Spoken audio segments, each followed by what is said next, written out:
Beleza, galera? Tá? É um vídeo que legal. As diferenças entre subwoofer e woofer. E por que disso? Muita gente desconhece, às vezes, até olhando para o produto, para o alto-falante, não consegue discernir quem é quem, tá? Então a gente vai lá, vamos pegar aqui o princípio de tudo, né? Que é como é que é a composição do alto-falante, tá? Nesse diagrama que vocês estão olhando aqui agora junto comigo. Tá ali, tem ali a parte do diafragma do cone, que é a parte do cone do falante, tá? A parte da suspensão, existe a suspensão do falante.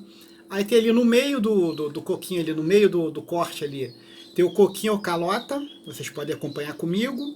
A parte da bobina, tá? Que pode ser de cobre, pode ser fio redondo, pode ser fio chato, pode ser fio de alumínio com cobre, tá? Aí tem a carcaça do falante, que hoje fabricam em vários tipos de materiais, chapa estampada, antimônio, alumínio, plástico e materiais compostos. Tá? A parte da aranha é a mesma coisa, normalmente é feito tecido impregnado em resina, mas também há outros tipos de materiais utilizados também na parte da aranha. Tá? E o conjunto magnético, tá? Que hoje o mais utilizado é bário, mas também existem muitos motores, muito conjunto magnético feito também de neodímio, que reduz tamanho e peso, tá? Só que ele é bem mais caro do que o conjunto normal de bário, tá? Ferro bário. Agora passando aqui para outro diagrama, tá aqui a composição básica de um falante woofer, tá? Ele, a princípio, ele é bem parecido com o subwoofer, mas tem uns detalhezinhos ali diferentes que eu vou explicar no próximo slide, tá? Ali você vê a suspensão do falante, a forma da bobina, que pode ser de Kapton, alumínio, tá? A bobina em si, que igual eu já falei, que pode ser cobre, CCA e etc. Aí tem a parte do diafragma e cone, peça polar superior, tá? Você está olhando ali, é onde fica o conjunto magnético ali, a maior força magnética está ali na peça polar superior, onde fica mergulhado a bobina, vocês estão olhando ali em vermelhinho com uma setinha. Aí tem a peça polar inferior, com a arruela, conjunto magnético e carcaça, tá? Olhou bem esse slide? Agora vamos passar aqui para o slide do subwoofer. Se você olhar, ele a princípio parece bem igual ao conjunto magnético e a carcaça do woofer, só que ele tem um detalhe que vocês podem ver aqui. É a parte da bobina e a parte do conjunto magnético. Normalmente o subwoofer ele tem um conjunto magnético mais longo, tá? Maior, e a bobina também é maior. Para quê? Para ele ter mais excursão, para poder conseguir atingir frequências mais baixas e com maior linearidade.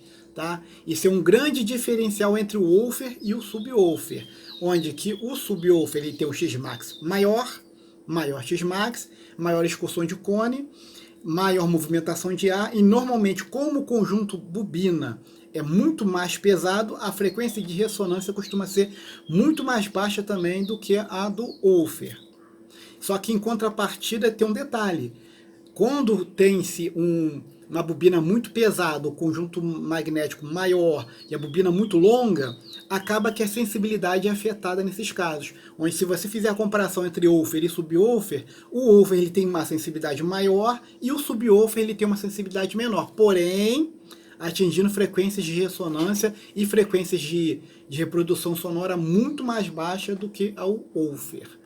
Tá? Nesse outro slide aqui, tá aqui a comparação entre um e o outro, você pode olhar aqui, ó, subwoofer no lado esquerdo e woofer do lado direito, onde se você analisar também um detalhe técnico bem específico, o woofer, como ele tem um X-Max menor, costuma ter um motor menorzinho ali, que a gente fala em termos de tamanho, de profundidade do conjunto magnético, a bobina é menor, ele também tende a ser um falante mais raso do que o subwoofer.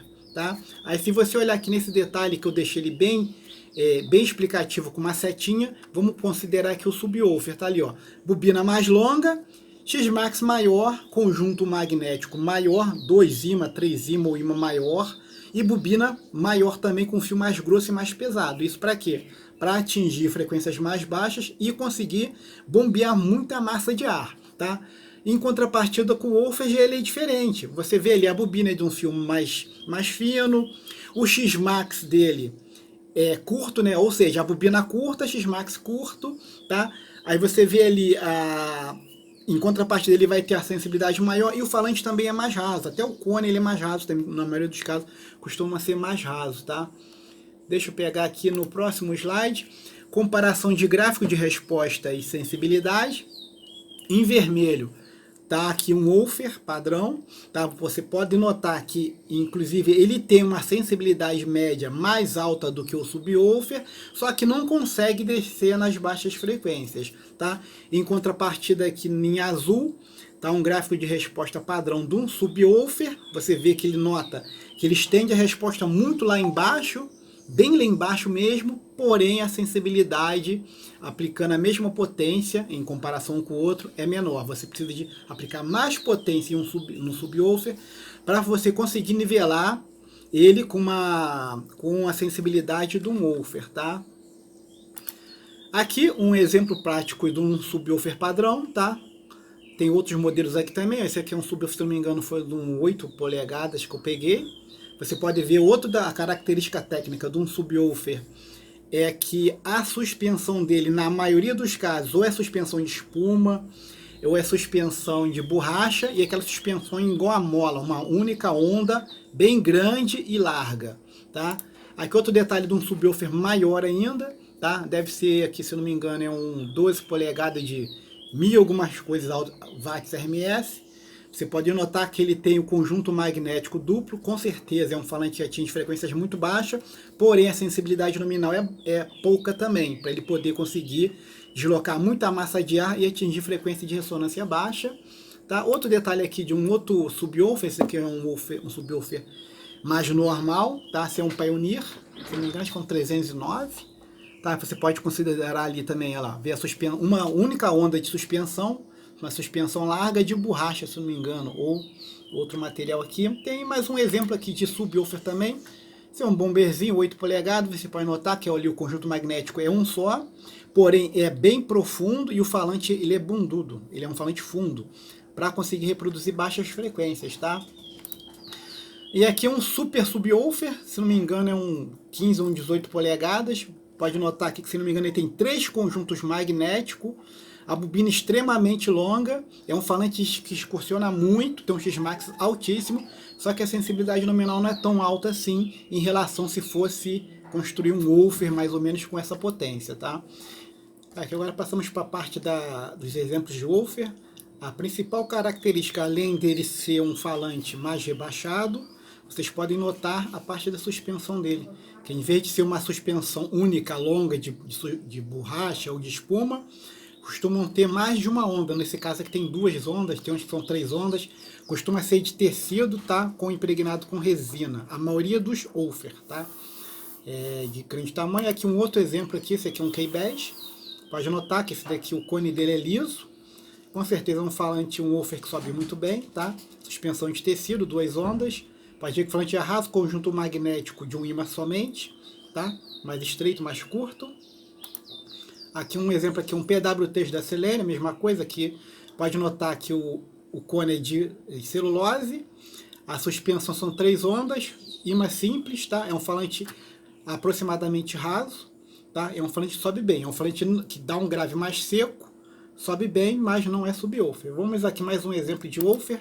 Aqui, esse aqui é um woofer também, tá? Mais pesado. Podem notar que é um ímã somente, ímã também de grande diâmetro, mas é apenas um ímã e ele não é muito profundo, o ímã dele não é aquele ímã duplo, triplo. Característica desse tipo de apenas um ímã é característica de falante de woofer, 2 ondas, cone de celulose, e pode ver que o falante ele é raso em relação aos subwoofer.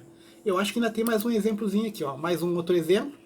Esse aqui já o cone dele já tem umas ondulações, suspensão de tecido, ímã simples, tá? Tem guarnição de borracha, a aranha dele bem com poucas ondas, quer dizer, um falante que excursiona até bem para um woofer, mas ele não é subwoofer.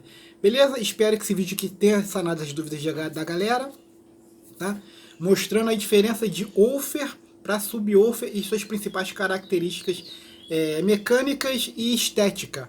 Hoje eu acredito que muita gente que não sabia essa diferença vai conseguir agora só de olhar, pegar na mão, ver ali, analisar, vai conseguir notar se o falante é woofer ou se é subwoofer. Beleza, galera? Show!